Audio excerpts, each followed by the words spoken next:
नमस्कार, परभणी न्यूज मध्ये आपलं स्वागत करतो। मी दिलीप बनकर। पाहूया आजच्या ठळक घडामोडी। रस्ता कामावरून वाद।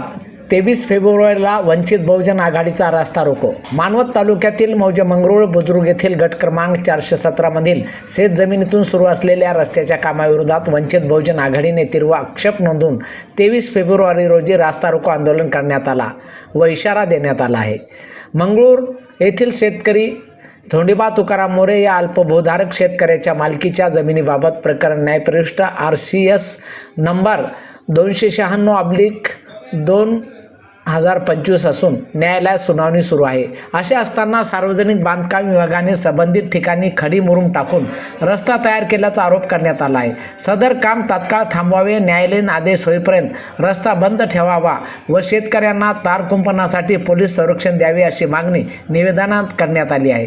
तरी सुद्धा या रस्त्याचे काम चालू असल्याने वंचित बहुजन आघाडीच्या वतीने रास्ता रोको आंदोलन करून रस्त्यास विरोध करण्यात आला आहे। यावेळी शेतकरी धोंडीराम मोरे यांच्या घरातील सहकुटुंबासह वंचित बहुजन आघाडीचे जिल्हाध्यक्ष प्रमोद कुटे, जिल्हा उपाध्यक्ष अशोक वायवळ, तालुका अध्यक्ष दत्ताभाऊ राऊत, तालुका उपाध्यक्ष वशिष्ठ मोरे, जिल्हा कार्यकारी सदस्य चंद्रकांत दुधमल, परभणी तालुका उपाध्यक्ष सुनील सोनोने, तालुका सचिव राजू पवार, रतन मोरे, धोंडीराम कांबळे सह पदाधिकारी मोठ्या संख्येने या रस्ता रोको आंदोलनात सहभागी झाले होते।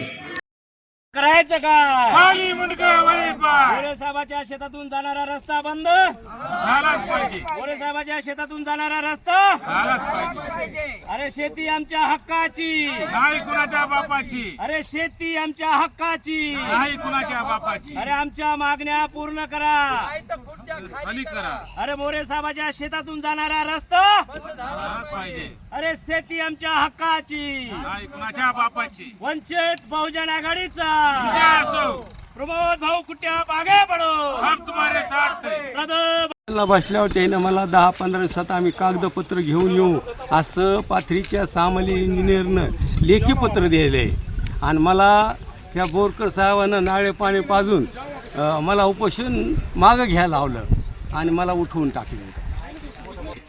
हे रस्ता नसताना जे मंडळ अधिकारी तलाठी तहसीलदार हे ती येऊन हे जे बायपास त्यांनी रस्ता काढून दिलता, पण ह्या 2-4 गावच्या लोकांचं म्हणणं आहे आम्हाला ते रस्ता नाही पाहिजे, आम्हाला ह्या मोरच्या शेतातून आम्हाला रस्ता डांबर रोड झाला पाहिजे असं आमदारला हातात धरून, राजेश विटेकरला हातात धरून ह्या बोरकरनं, ह्या सामली इंजिनियरनं, ह्या बँडशिवायनं यायनं सगळ्यांना संगमत करून हुकुमशाहीनं हे रस्ता करून घेतला।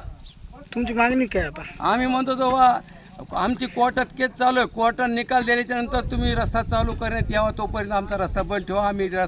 आम्ही शेत बी काढीत नाहीत आणि तुमची वाट बी बंद राहावा। बहुजन आघाडीची अशी मागणी आहे की इथल्या धोंडीबा मोरे यांच्या शेतातून सरकारने व इथल्या प्रतिनिधीने जाणीवपूर्वक मागासवर्गीय समाज असल्यामुळे यांच्या शेतातून रस्ता काढण्यात आलेला आहे। हालाकी यांच्या शेताच्या बाजूनं रस्ता असताना तरी पण यांच्या शेतातून रस्ता काढण्यात आलेला आहे। वंचित बहुजन आघाडीनं आज रस्ता रोखून त्याला न्याय मिळवून दिलेला आहे। कुठलाही आता शासकीय इथला पदाधिकारी तो उपस्थित नाही आहे की याचा अर्थ असा आहे की हे सर्व यांचे कागदपत्रे सगळे खोटे आहेत। त्यामुळं आज वंचित बहुजन आघाडीनं इथं आपल्या त्यांची मालकी हक्क जागा त्याचा झेंडा लावून आज त्याला त्यांची जागा मिळवून दिलेली आहे। हे इथं हो ना, मग मी पहिलंच सांगितले तुम्हाला की इथल्या प्रतिनिधीनं दबाव टाकून मागासवर्गीयावर अन्याय अत्याचार करण्याचं इथल्या प्रतिनिधीचं कामच आहे। त्यामुळं मागासवर्गीयाच्या शेतातून हे रस्ता काढलेला आहे मुद्दा म्हणून। पुढचं पाऊल काय राहणार आहे? पुढचं पाऊल काय टाकायचं? जर आता इथून झेंडा काढायचं व इथून पुन्हा रस्ता करण्याचं काम जर चालू केलं तर वंचित बहुजन आघाडी इथला रस्त्यावर उतरून याला न्याय मिळवून देण्याचं काम करेन। बाळासाहेब आंबेडकर यांच्या आदेशानुसारच आज आम्ही वंचित बहुजन आघाडीचे सर्व सन्माननीय पदाधिकारी इथं उपस्थित आहेत। माननीय धोंडीबा मोरे यांना आम्ही आज न्याय मिळवून दिलेला आहे। बाळासाहेब आंबेडकर यांच्या आदेशावरून रस्ता रोको करण्यात आलेला आहे। गेल्या अनेक वर्षापासून ह्या रस्त्याचा प्रश्न प्रलंबित पडलेला आहे। खऱ्या अर्थानं हा रस्ता नसून ही वैयक्तिक मालकीची जागा आहे। गेल्या अनेक दिवसापासून धोंडीरामजी मोरे या रस्ता इथून जाणार नाही यासाठी लढत आहे।